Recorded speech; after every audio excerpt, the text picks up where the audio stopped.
Princess. Chapter 2, A French Lesson.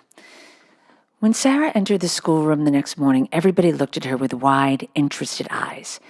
By that time, every pupil, from Lavinia Hébert, who was nearly 13 and felt quite grown up, to Lottie Lech, who was only just 4 and the baby of the school, had heard a great deal about her. They knew very certainly that she was Miss Minchin's show pupil and was considered a credit to the establishment. One or two of them had even caught a glimpse of her French maid, Mariette, who had arrived the evening before. Lavinia had managed to pass Sara's room when the door was open, and had seen Mariette opening a box which had arrived late from some shop. It was full of petticoats with lace frills on them. "Frills and frills," she whispered to her friend Jessie as she bent over her geography. I saw her shaking them out. I heard Miss Minchin say to Miss Amelia that her clothes were so grand that they were ridiculous for a child. My mamma says that children should be dressed simply. She has got one of those petticoats on now. I saw it when she sat down. "She has silk stockings on," whispered Jessie, bending over her geography also. "And what little feet! I never saw such little feet." "Oh," sniffed Lavinia spitefully. "That is the way her slippers are made." "My mamma says that even big feet can be made to look small if you have a clever shoemaker. I don't think she is pretty at all. Her eyes are such a queer color." "She isn't pretty as other pretty people are," said Jessie, stealing a glance across the room. "But she makes you want to look at her again. She has tremendously long eyelashes, but her eyes are almost green."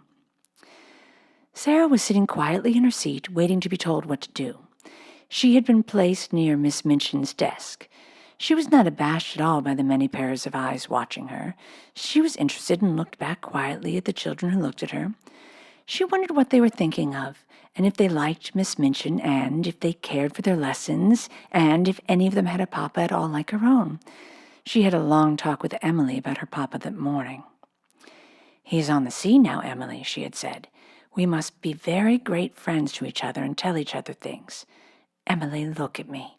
You have the nicest eyes I ever saw, but I wish you could speak." She was a child full of imaginings and whimsical thoughts, and one of her fancies was that there would be a great deal of comfort in even pretending that Emily was alive and really heard and understood. After Mariette had dressed her in her dark blue schoolroom frock and tied her hair with a dark blue ribbon, she went to Emily, who sat in a chair of her own, and gave her a book. "You can read that while I am downstairs," she said, and seeing Marietta look at her curiously, she spoke to her with a serious little face. "What I believe about dolls," she said, "is that they can do things they will not let us know about. Perhaps, really, Emily can read and talk and walk, but she will only do it when people are out of the room. That is her secret. You see, if people knew that dolls could do things, they would make them work. So, perhaps, they have promised each other to keep it a secret. If you stay in the room, Emily will just sit there and stare. But if you go out, she will begin to read, perhaps, or go look out the window.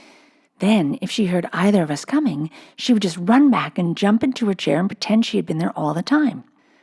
"Comme elle est drôle," Mariette said to herself, and when she went downstairs, she told the head housemaid about it. But she had already begun to like this odd little girl who had such an intelligent small face and such perfect manners. She had taken care of children before who were not so polite. Sara was a very fine little person and had a gentle, appreciative way of saying, "If you please, Mariette.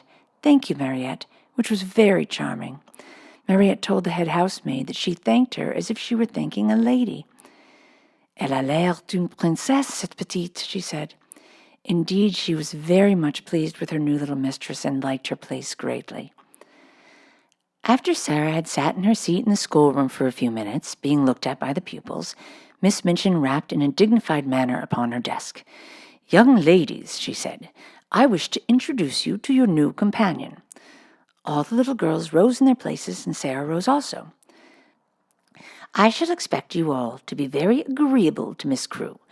She has just come to us from a great distance, in fact, from India. As soon as lessons are over, you must make each other's acquaintance." The pupils bowed ceremoniously, and Sara made a little curtsy, and then they sat down and looked at each other again. "Sara," said Miss Minchin in her schoolroom manner, "come here to me." She had taken a book from the desk and was turning over its leaves. Sara went to her politely. "As your papa has engaged a French maid for you," she began, "I conclude that he wishes you to make a special study of the French language." Sara felt a little awkward. "I think he engaged her," she said, "because he thought I would like her, Miss Minchin." "I am afraid," said Miss Minchin with a slightly sour smile, "that you have been a very spoiled little girl and always imagine that things are done because you like them. My impression is that your papa wished you to learn French." If Sara had been older or less punctilious about being quite polite to people, she could have explained herself in very few words. But as it was, she felt a rush rising on her cheeks. Miss Minchin was a very severe and imposing person, and she seemed so absolutely sure that Sara knew nothing whatever of French that she felt as if it would be almost rude to correct her. The truth was that Sara could not remember the time when she had not seemed to know French. Her father had often spoken it to her when she had been a baby. Her mother had been a Frenchwoman, and Captain Crewe had loved her language, so it happened that Sara had always heard and been familiar with it. I have never really learned French, but, she began, trying shyly to make herself clear. One of Miss Minchin's chief secret annoyances was that she did not speak French herself, and was desirous of concealing the irritating fact. She therefore had no intention of discussing the matter and laying herself open to innocent questioning by a new little pupil. "That is enough," she said with polite tartness. "If you have not learned, you must begin at once. The French master, Monsieur Dufarge, will be here in a few minutes. Take this book and look at it until he arrives." Sara's cheeks felt warm. She went back to her seat and opened the book. She looked at the first page with a grave face. She knew it would be rude to smile, and she was very determined not to be rude. But it was very odd to find herself expected to study a page which told her that le père meant the father and la mère meant the mother. Miss Minchin glanced towards her scrutinizingly. "You look rather cross, Sara," she said. "I am sorry you do not like the idea of learning French." "I am very fond of it," answered Sara, thinking she would try again, "but—" "You must not say 'but' when you are told to do things," said Miss Minchin. "Look at your book again." And Sara did so, and did not smile, even when she found that le fils meant the son, and le frère meant the brother. "When Monsieur Dufarge comes," she thought, "I can make him understand." Monsieur Dufarge arrived very shortly afterward. He was a very nice, intelligent, middle-aged Frenchman, and looked interested when his eyes fell upon Sara, trying politely to seem absorbed in her little book of phrases. "Is this a new pupil for me, madame?" he said to Miss Minchin. "I hope that is my good fortune. Her papa, Captain Crewe, is very anxious that she should begin the language, but I am afraid she has a childish prejudice against it. She does not seem to wish to learn," said Miss Minchin. "I am sorry of that, mademoiselle," he said kindly to Sara. "Perhaps when we begin to study together, I may show you that it is a charming tongue." Little Sara rose in her seat. She was beginning to feel rather desperate, as if she were almost in disgrace. She looked up into Monsieur Dufarge's face with her big, gray-green eyes, and they were quite innocently appealing. She knew that he would understand as soon as she spoke. She began to explain quite simply in pretty and fluent French. Madame had not understood. She had not learned French exactly, not out of books, but her papa and other people had always spoken it to her, and she had read it and written it as she had read and written English. Her papa loved it, and she loved it because he did. Her dear mamma, who had died when she was born, had been French. She would be glad to learn anything Monsieur would teach her, but what she had tried to explain to Madame was that she already knew the words in this book, and she held out the little book of phrases. When she began to speak, Miss Minchin stared quite violently, and sat staring at her over her eyeglasses almost indignantly until she had finished. Monsieur Dufarge began to smile, and his smile was one of great pleasure.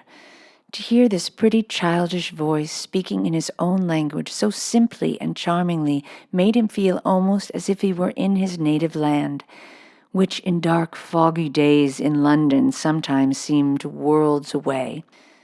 When she had finished, he took the phrase book from her with a look almost affectionate. But he spoke to Miss Minchin. "Ah, madame," he said, "there is not much I can teach her. She has not learned French. She is French. Her accent is exquisite." "You ought to have told me," exclaimed Miss Minchin, much mortified, turning to Sara. I tried," said Sara. I suppose I did not begin right." Miss Minchin knew she had tried, and that it had not been her fault that she was not allowed to explain. And when she saw that the pupils had been listening and that Lavinia and Jessie were giggling behind their French grammar, she felt infuriated. "Silence, young ladies," she said severely, rapping upon the desk. "Silence at once." And she began from that minute to feel rather a grudge against her show pupil.